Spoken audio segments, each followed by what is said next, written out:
Hello, my fellow explorers! I don't know what I'm doing with my hands. It's kind of weird. Hello, my fellow explorers! So, if you're not aware, I love Scotland. I studied abroad there for a month in the summer almost 2 years ago, and it was just so many things. Beautiful, fantastic, magical. I love it. Recently, Scotland's tourism has increased tremendously, and to any of us who have been there or lived there, honestly, that comes as no surprise. So here are my top 10 reasons that you need to visit Scotland as soon as possible. Number 1, 2018 is the year of young people. Every year, Visit Scotland, the National Tourism Board, comes up with a theme for the year. And this year is all about you. Youths.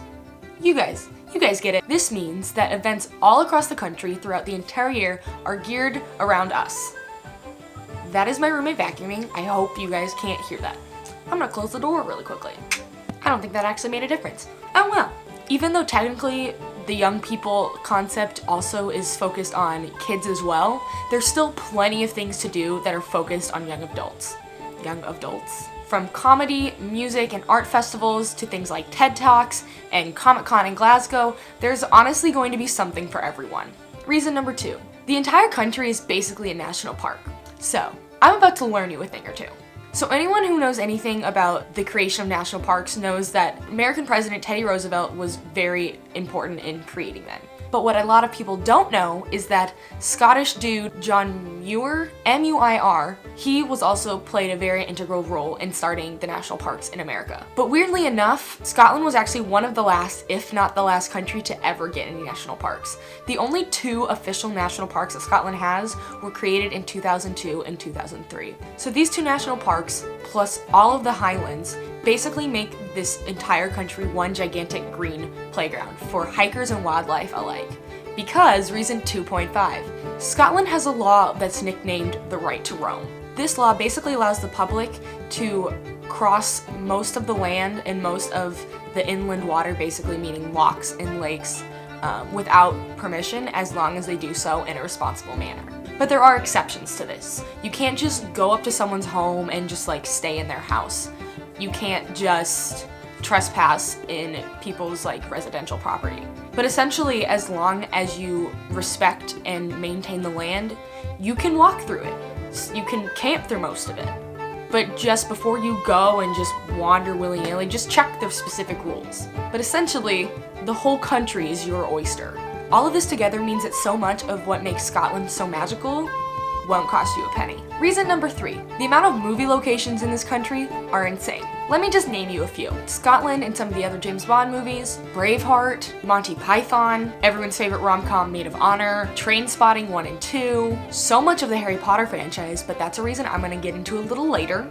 Any number of the various Macbeth films that have been filmed all over the years, Chariots of Fire, Brave, even though that's technically animated, but it was still set in Scotland, so I count it. And I'm not even gonna discuss Outlander because that's a TV show and most of you know how obsessed I am with that, and I could just make a whole other video on the filming locations. Basically, there's a lot. Some movie buffers can rejoice. Reason number 4, there are waterfalls seriously everywhere. The Highlands would not have gotten their name if it wasn't for all of the mountains and the hills. It just wouldn't make sense. But because there's all these mountains and hills in a country where it rains a lot, all of this rain then pools at the tops of the mountains. And when the peaks get full of water, the water has to go somewhere. And because of gravity, obviously it's just gonna go straight down. Now some of these waterfalls are barely noticeable. They're really tiny, and when you're driving past, they're just really hard to see. Others are gigantic mammoths of waterfalls off the sides of cliffs that truly take your breath away. Reason number 5, Harry freaking Potter. Last year was the 20th anniversary of the Sorcerer's Stone. This means that 2018 is the 20th anniversary of the Chamber of Secrets. So basically just use that as an excuse to go. True Potterheads know that while never stated specifically, it is believed that Hogwarts is located in Scotland. Not only this, but so much of the inspiration for the books comes from Scotland, and specifically in Edinburgh, because J.K. Rowling wrote her first 3 books in Edinburgh. You can find some online tours to do yourself that are free, just walking tours around the city, and while you're there, you have to make sure to visit Elephant Cafe, which is the cafe that she wrote the first 3 books in, and you can even visit Tom Riddle's grave in a cemetery nearby. Perhaps the most famous location in Scotland for this series was the Glenfinnan Viaduct and train, otherwise known as the Harry Potter Express. This is a train that you can actually ride, and I believe it starts in Fort William. and then takes you somewhere else. Or find that somewhere else that'll take you to Fort William. And there are multiple stop-off locations along the route of the train that you can stop off with when you're driving and take pictures as the train crosses the bridge. Now, while Hogwarts was actually filmed in a castle in Scotland and some parts in Oxford, Glasgow University is a close second because it looked legit like Hogwarts, let me tell you. Reason number 6, the food and alcohol are A+. Yes, it's true that the UK's neighbor Ireland is definitely known for all of its beer. That's never stopped Scotland. There are literally breweries everywhere. On all the aisles, pretty much in every city, you can take distillery tours. And not just that, you can't go to Scotland and not try some scotch. These are a must on anyone's list looking for a true Scottish experience. And the food ain't half bad either. I ate a crap ton of fish and chips when I was there, but they have a lot of other food too. And let me tell you, their candy is fantastic. I came across a UK store in St. Louis a month or two ago, and I lost my mind because they had all of my favorites. They had Iron Brew, which you have to try at least once, whether you like soda or not, especially if you plan on getting drunk because it is known as the hangover soda. And they just had all of my favorite candies, and it was a good time. They make some good chocolate. Personally, never actually tried haggis. It just didn't seem like a thing for me. You're welcome to do that, but I just don't think I could do it. But the rest of their food is on point. Doing pub crawls in Edinburgh or going to the clubs in Glasgow are truly some experiences that you won't want to miss. Reason number 7, history is everywhere. One of the best things for me, a history and period drama buff, about Scotland is that the preservation of history is so good in this country. If you want to visit some truly old castles, then there's no better place to do it than Scotland. If I had to pick the top 3 castles that people visit, it's Edinburgh Castle, Stirling Castle in the town I went to school in, and Ailean Donan because it's like the most picturesque in the entire country. But in all of history, there were over 2,000 castles built throughout the medieval times.